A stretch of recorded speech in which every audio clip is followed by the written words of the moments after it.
Okay, my name is Hans and I'm from Sweden. I started beekeeping about 40 years ago. And why I came to be a beekeeper, that's a short story actually. I was 7 years old and a neighbor to my auntie was beekeeping. And I didn't like to play football with my cousin, so I went to this man instead and had wonderful days. And I decided when I grew up I would be a beekeeper. So when I settled down, family was on, 2 kids, and it was time to start it. I started up with 4 hives, 4 colonies in a row. And I remember the first day I opened a hive. What I'm doing, what I do here. I didn't know what to do. And I recognized that then Michael Bush was talking earlier. I didn't know what to do, so I didn't do anything. I closed the hive. And next day I tried again, and after a few days I went in to look for queen cells. That's what I was told. And the first season I harvested about 200 pounds of honey for each hive. Wow. So, and then I've already broken this record lately, so I was just lucky that day. But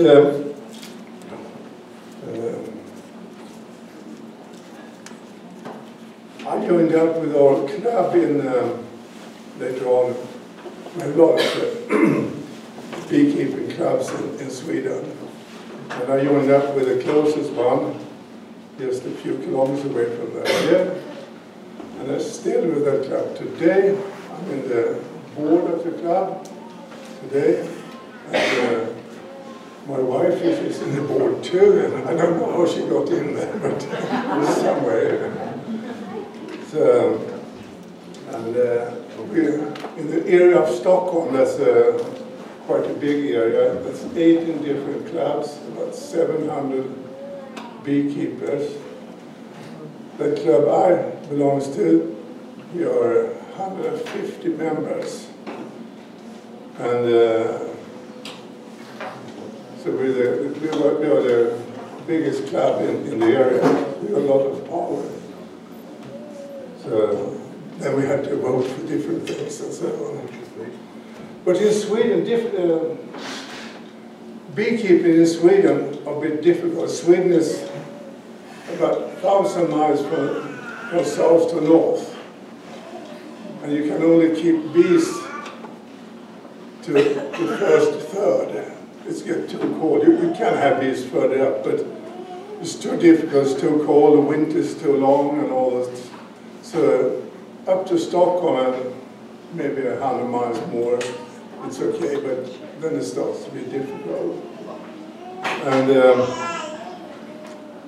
the summers, they're short, and we get a lot of honey in that short period. We got a lot of,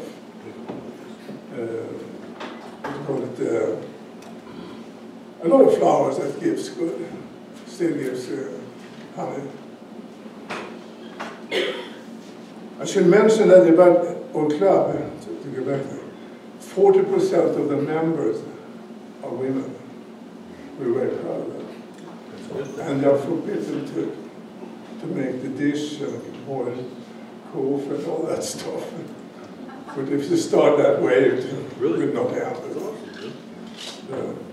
About how I came into beekeeping, my grandfather, he was a gardener, so he had bees too. But then I grew up, he had finished as a gardener and no more beekeeping. But his mother, that was my mother's grandmother actually, she had been. And she was born in 1854. So we have been beekeeping in my family for quite a while. I should start with beekeeping in Scandinavia. The first time we can find evidence for beekeeping we keep them in logs from the beginning. Okay. And that's is in 850. That's in Oslo.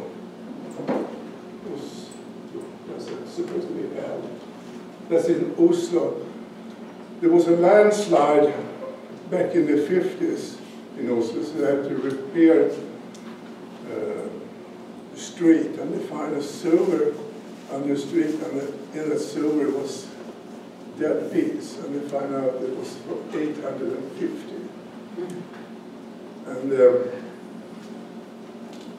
next time we show up, we can find evidence for beekeeping in Scandinavia.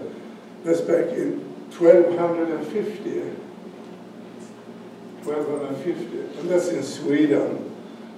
That's a king who wants to get order, law and order in Sweden. He makes a law about who owns the colonies. So if someone finds the law, how should I explain that? The law was working that way. If you sow a swarm and fall it on the ground, it was your swarm. And you were allowed to go over land and water and everything to follow it. It was your swarm. We didn't have to talk to the owner of the land. And even if you find a colony in a tree in the woods, and the tree wasn't marked, you could mark the tree and claim the ownership of the colony and even the tree. So, and the funny thing was that law was still around. I will tell you later on. And in 1523, there was another king. He was an alcoholic, actually. And he got bad toothache all his life. That was why he became an alcoholic. And he found out that honey he couldn't make wine of and drink. And in those times, then you paid tax. You paid it in seed and pigs and all the cows and cattle. And then the king was eating out of his staff and all that. But if you had about 20 pounds of honey, that will be compared to a 1-year-old calf. So it was a lot of money in 20 pounds of honey in those days. So, but then I have to find it here. And later on, in 1734, that law that time was so old, so they was going to change it. But it was too much to change it, so they just translated it to modern Swedish. That was all. 1734, still around, and translated again. That was back in, I think it was in 1970, and translated to modern Swedish. It's still around that one. But, so you can still follow a swarm on the ground and mark a tree. So you see, all laws are good to have. And then we talk about laws. I've been listening to people around there. You have a problem that people bring you to court for keeping bees. And the beekeepers lose here. I have a lot of times. But a beekeeper have never lost a court trial in Sweden, ever. They always win. I don't know why, but that's the way it works. So the bees got the law behind them. We move on a bit more in the history. Yes, a few years after 34, we had this, you probably know about him, Carl von Linné, the king of the flowers. He made all the names and a system for flowers out to all different families. You hear about it? Actually had a brother called Samland, and in 1750 to 1760, he was studying beekeeping, and he was making a book about beekeeping. And he was the first one to measure how far it was between what do you call it wasn't frame in that time, the wax building. Yeah, and he found out that it was something between 30 millimeter and 32. He was the first one. Wasn't he, Mark? Was he first? Was he? Samland in years. He was the first one to measure. Yeah, you know, I know, you know. Actually, he was the first, and he found out this. And then he started to, they had started up to make hives of straw, and it was making, you know, they was making like long ropes, and twisted around to a hive. And but he found out that he couldn't harvest from those type of hives. So he found out an own hive. It was like that, the old ones, like that. And he had straw rings he put underneath like that. And if you need more, you can put under. So the big thing was you didn't have to kill the bees to harvest. You could put in needles to see where the honey were. And then you took a wire and cut it off. Like that. And you had the honey up here and the bees was down there. And then you just put a new top on the hive. And it was started with new rings. And those rings was about 2 inches high. And I know people who have tried this once, and it works very well. Were the rings straw or wood? What was it? Was the rings straw or wood? The rings is made of straw. Okay.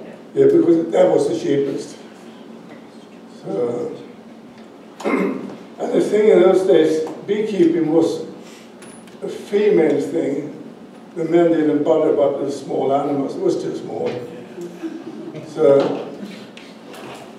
the women, and it was always a women's thing. And I think we are all going back to that. Because we are 40% women in our club. And I have to jump a bit forward, as you see. Maybe do a plastic sheet.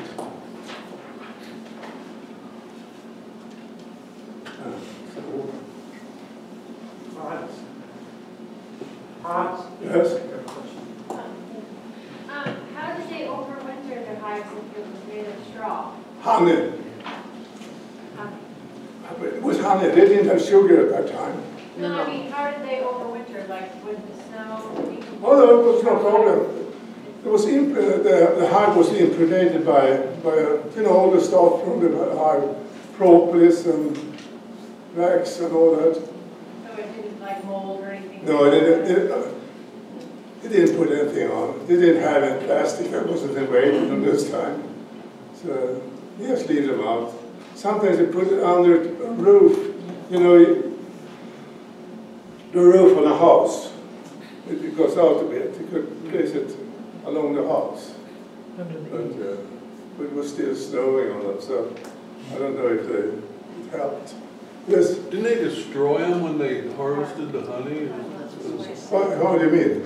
The hives? I mean, they couldn't, there were no removable frames or anything. They didn't like totally destroy the hives. They just cut it off. You They just cut cut it off the off. top. Cut off the top of the They cut it off with a wire. Some sort of wire. Yes. Oh, I see, okay. And they put in sticks to see where the honey were. And they just cut it off. And then what, they put another top on to Yeah, let and it then get a through new the top winter? on. Oh, okay. So, Huh. it's cheap. You should try.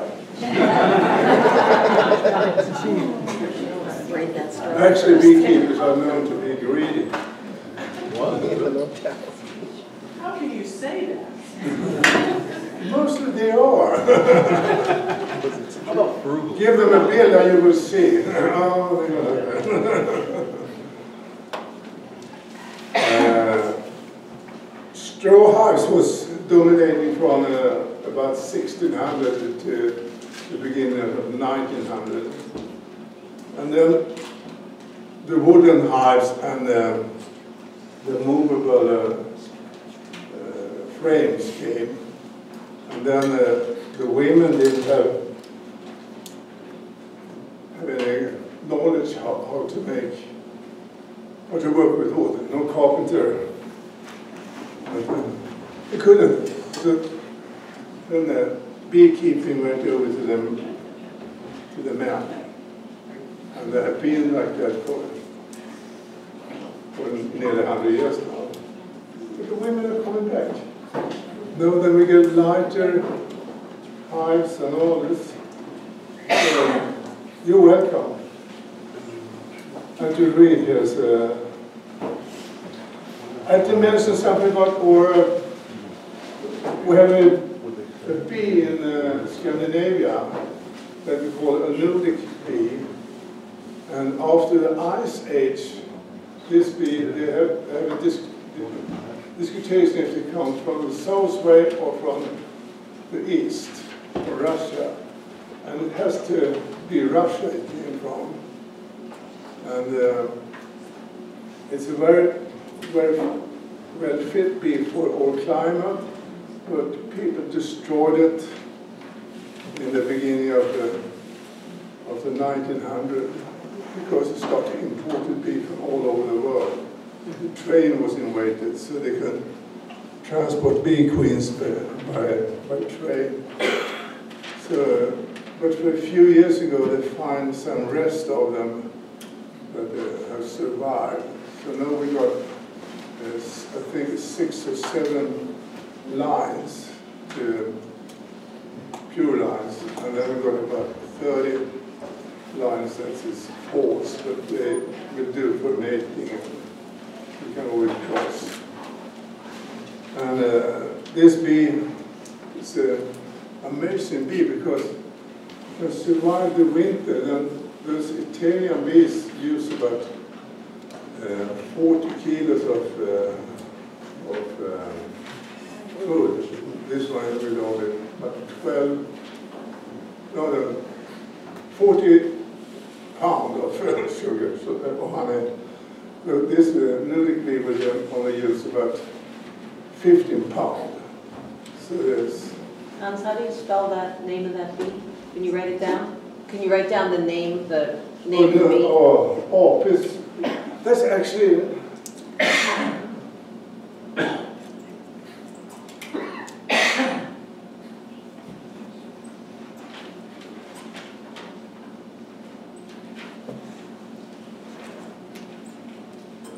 That's the one.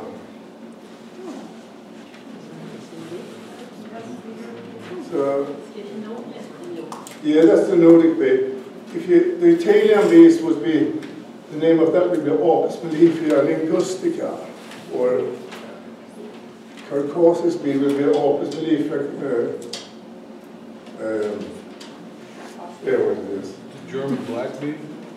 Pardon? Is that the same as the German black bee? No, they have the second mellifera. So they have another Kleinica, for example. That's should be.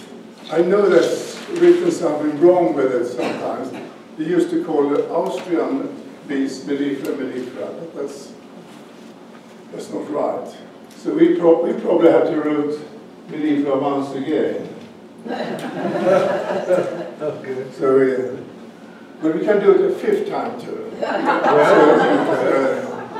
And why it happened that way? That's because there was Linné, who was Swedish, and he was naming this bee. That was the first bee. So they got this way. I met that bee many times, and it's a really good bee. It's a bit, got a long stinger.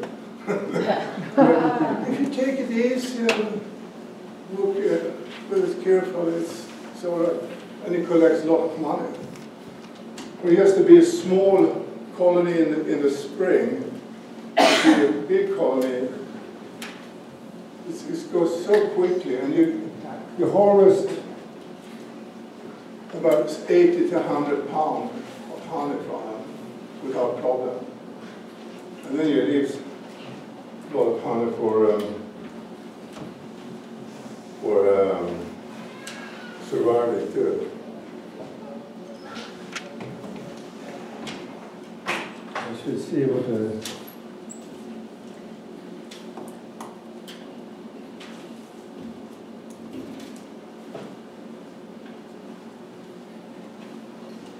what sort of hive do we use in Scandinavia?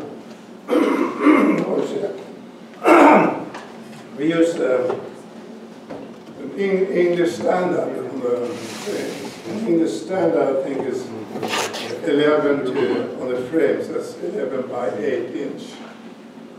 And most hives, they use 10 frames in each box. You have to use 2 boxes for the broad group. And some people use for surplus, they use lower, larger. Particularly.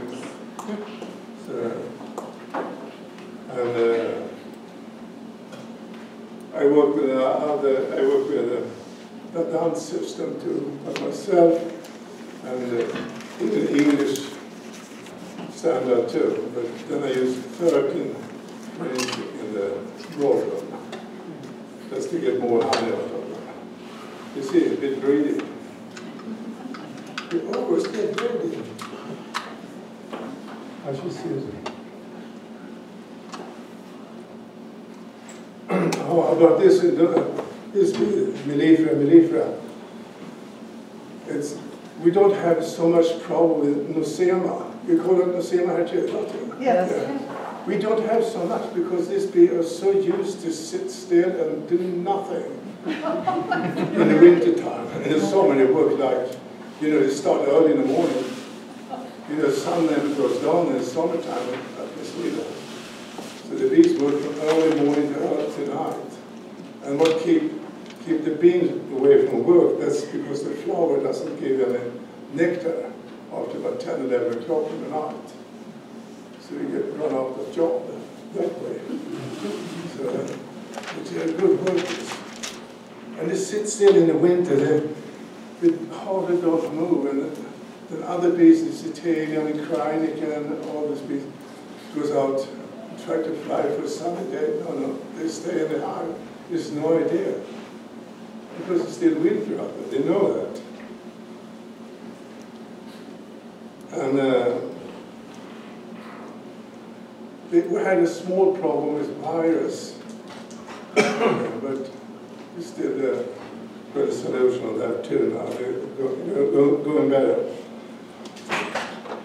And hives, we had the same problem the rest of the world. They made too many plastic hives.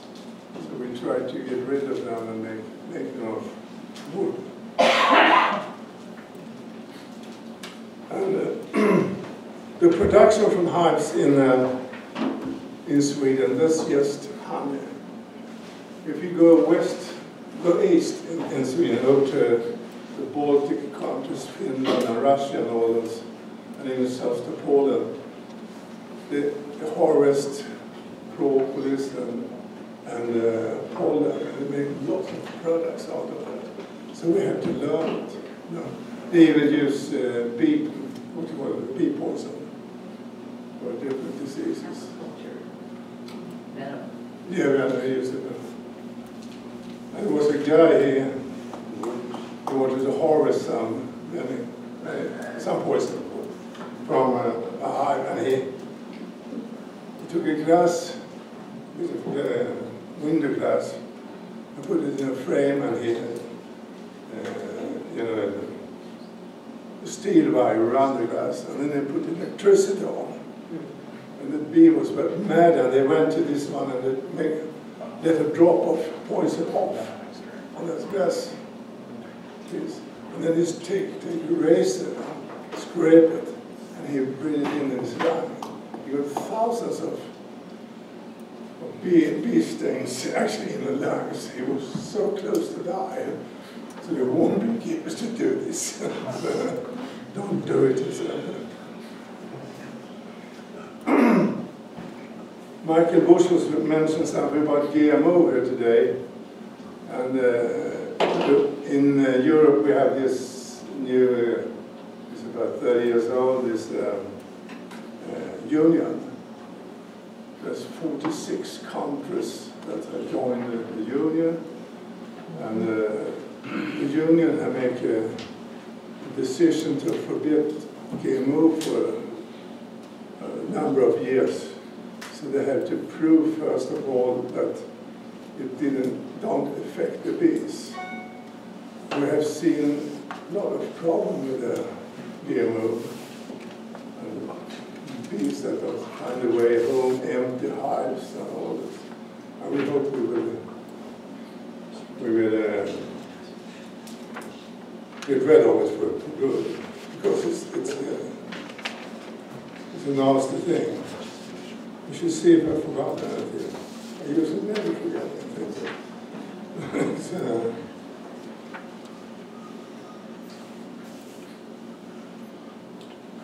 A book I would like you to recommend to read. Oh, thank you. Thank you.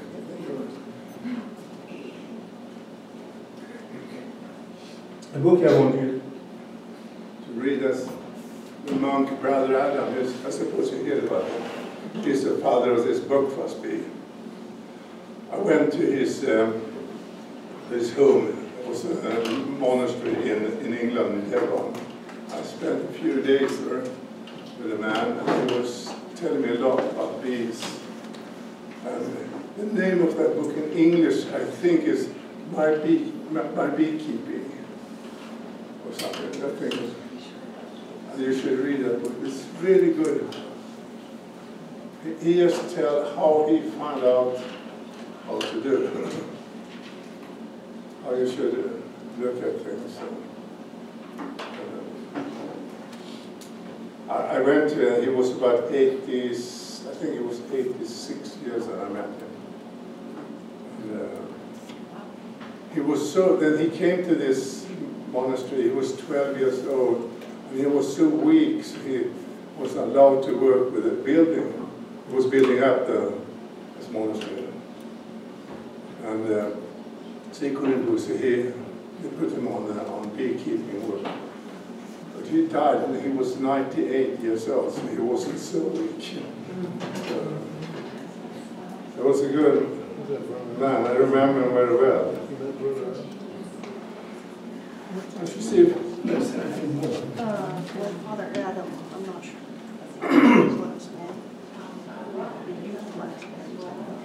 Yeah, this, we have a... Father Adam and the Buckfast. My wife and I, we have started to rent out beehives to companies. And the first year was pretty good, I think. It was 5 bee yards. There's 4 hives in each yard. And we can charge them about $2,700 for this. And that's more than the honey, so you can leave honey. We just take a little. And people started to get a word about that there's a problem with the bees. So then someone asked me what you can do for the bees. I always tell them to buy local produced honey. That's the best you can do for the bees. always buy. And plant some flowers for them too.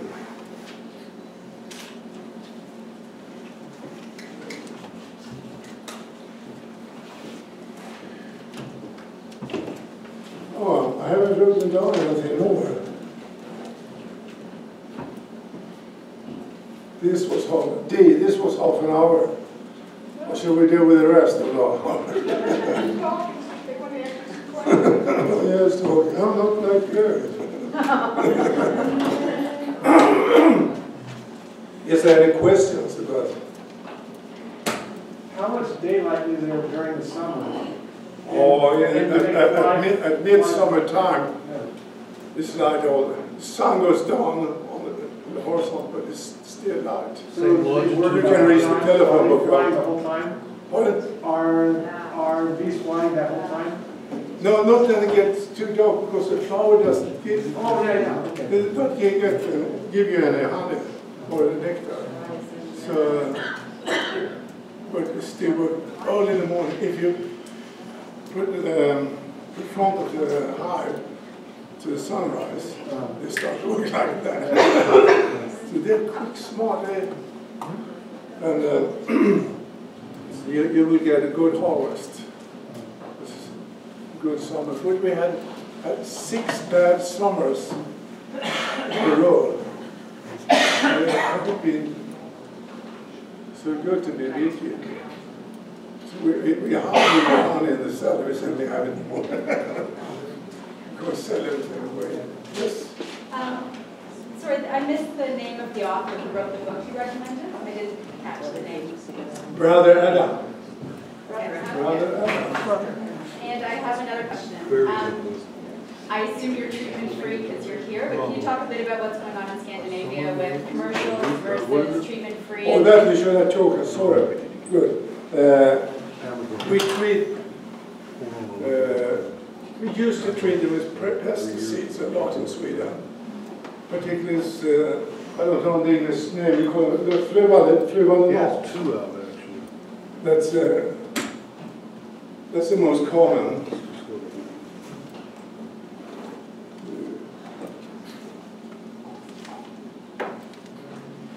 I saw a picture, I don't remember the English name. The strips that were done there. But it doesn't work anymore. So now we use, that's what Thymol. You know what that is? Yeah, Thymol. This came from flowers, and it works pretty good on the mitts. And if you use it together with alcohol, you get a good treatment out of it. You treat them in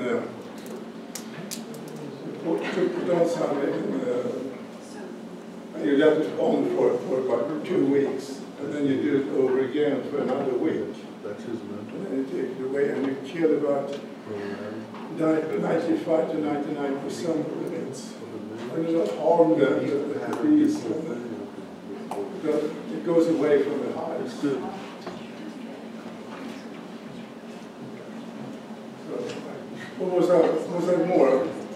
And what's your success rate with? Sorry. What are the losses like in Scandinavia? Are you experiencing the same thing as what's happening in America, or is it different? No, there's happened the same thing there. You mean with the diseases? What do you mean? Yeah. Yeah, we got these collapses, we got everything else you got there. It's no different. It's a small world those days. Everything goes every day. There's 200,000 people every night crossing the Atlantic Ocean. 200,000. 100,000 go to Europe, 100,000 to America. You can't stop this. It's impossible. So, it's the same happening. So, do they have the neonicotinoids in Do they have? the neonics? No, they're trying to get away with that too. That's good, you said. We try to stop that too, and I think we will be successful on that too. because that poisons them too, Yes. a lot. But more and more countries stop to forbid it for a while. And it's only Finland and Bulgaria that's allow it to use them. This nicotine.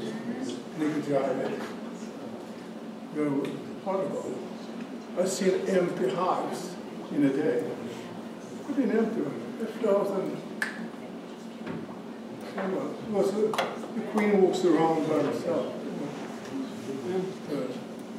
I hope we get forbidden. And if we succeed with that, you will succeed too. Because you can't export your product to Europe if you have this pesticides. Oh, that was all, I think. There's no more question. Okay. Thank you for listening. Thank you.